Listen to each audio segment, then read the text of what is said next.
Olá, crianças, tudo bem com vocês? Espero que sim, espero que estejam todos bem. Bom, estamos finalizando mais um ano letivo, né? Estamos aí no último mês, podemos dizer assim, né? O último bimestre, já o quarto. E aí, o nosso livro também já está chegando ao fim. A gente tem 8 lições, trabalhamos as 8 lições nesse período, mesmo nesse período atípico, né, de atividades remotas. E aí, as nossas próximas aulas serão, na verdade, de revisão, tá? Sobretudo, revisão dos conteúdos gramaticais. Não que sejam mais importantes do que o vocabulário, mas é porque eles formam a base de vocês, né? Vocês já estão no quinto ano, ao ano que vem vocês já estão no ensino fundamental 2, no sexto, depois irão para o sétimo, oitavo, e aí é preciso que vocês tenham uma base, né, muito sólida dessa base, né, dos estudos básicos, dos conteúdos básicos de gramática da língua inglesa, tá? Então eu resolvi fazer uma revisão da lição 7, né, da lesson 7 e da lesson 8, que foram os conteúdos que nós trabalhamos por último, ok? Então, para a lesson 7 foi onde nós começamos a trabalhar o simple future ou future tense, que é o futuro simples ou o simplesmente futuro, que é aquele nosso conhecido, onde nós temos a expressão will, tá?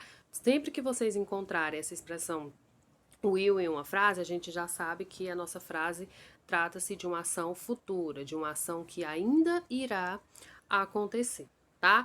Então, por hora, pelo menos para a nossa aula de hoje, nós vamos nos focar na nossa forma afirmativa, né? Quando a gente estuda um verbo, nós temos a forma afirmativa, a negativa e a interrogativa. Mas por hoje, né, nessa aula de hoje, nós vamos focar na forma afirmativa, sobretudo na estrutura do simple future, tá? Ou seja, como é que a gente vai ter a estrutura para formar as frases na afirmativa no simple future. Então eu trouxe para vocês aqui um exemplo e a estrutura, tá? Como é que é a estrutura, Tia Sara, de uma frase na afirmativa? Você vai colocar o sujeito, lembrando que o sujeito pode ser um nome ou pronome. Ou seja, pode ser Carlos, mas pode ser he. Pode ser Antônia, mas pode ser she. Pode ser you and I, mas pode ser we.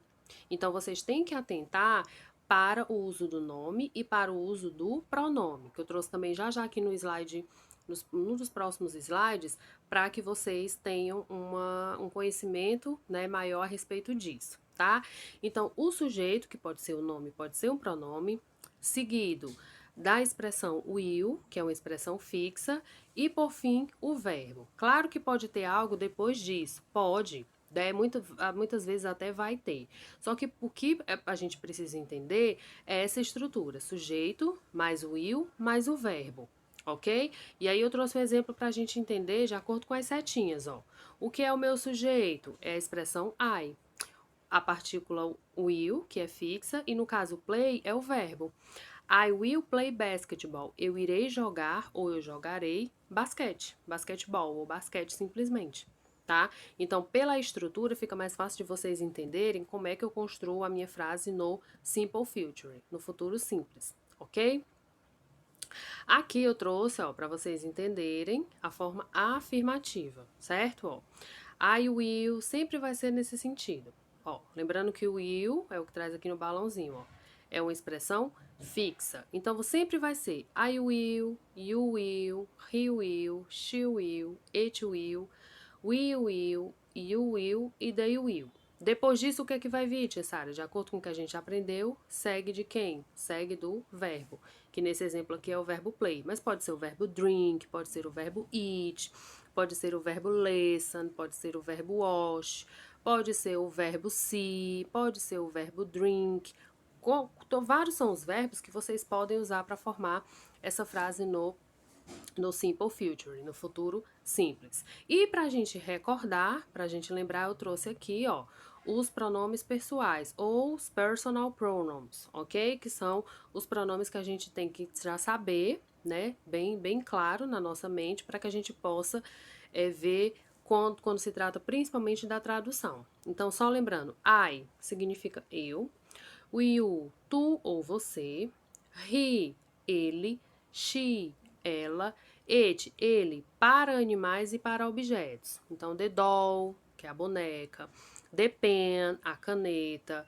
The bird, o pássaro. The cow, a vaca. Eu vou usar o pronome it. Agora, quando eu trato de Carlos, de José, de Elias, de Rafael, eu vou usar o he, tá certo? Nomes masculinos próprios.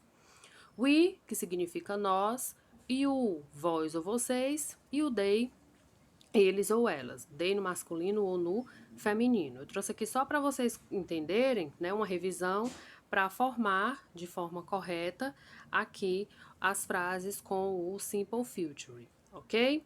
Para a gente concluir, eu trouxe aqui vários exemplos, tá? Onde tem o destacado aqui a partícula will, a expressão will. I will go a party next weekend. Eu irei à festa no próximo final de semana. Pedro will visit me tomorrow. Pedro me visitará ou irá me visitar amanhã. Lembrando que aqui eu usei o nome, ó. Pedro poderia claramente ser substituído por he, certo? They will play soccer next Friday. Eles irão jogar futebol na próxima sexta-feira. Carol will eat pizza tomorrow. Carol irá comer pizza amanhã. O Carol pode ser substituído pelo she, que significa ela, tá certo? No caso aqui eu também decidi usar o nome ao invés de usar o pronome, ok? You will drink water. Você beberá água. E we will write the text next week. Nós iremos escrever o texto na próxima semana ou na semana que vem. Lembrando que a expressão next, se vocês tiverem observado, ela trata de quê? De próximo. Next weekend, próximo final de semana ou final de semana que vem. Next Friday, próxima sexta-feira ou sexta-feira que vem. Next week, próxima semana ou semana que vem. Certo? São expressões que dão noção de algo que ainda irá acontecer, tá certo? Foi isso, meus amores, mais uma videoaula, mais um conteúdo que no caso a gente fez uma revisão, né? Não é novo, não é inédito, mas que vale a gente rever, vale a gente bater nessa tecla mais uma vez. A agenda de vocês está disponível também na videoaula, assim como no grupo do WhatsApp, ok? Nossas próximas aulas serão de revisão. Caso vocês tenham, durante os estudos, alguma dúvida, precisem de um esclarecimento, eu continuo à disposição de todos vocês, mesmo para aqueles alunos que voltaram de modo presencial, tá? Eu continuo à disposição de todos vocês lá no WhatsApp, tá bom? Goodbye!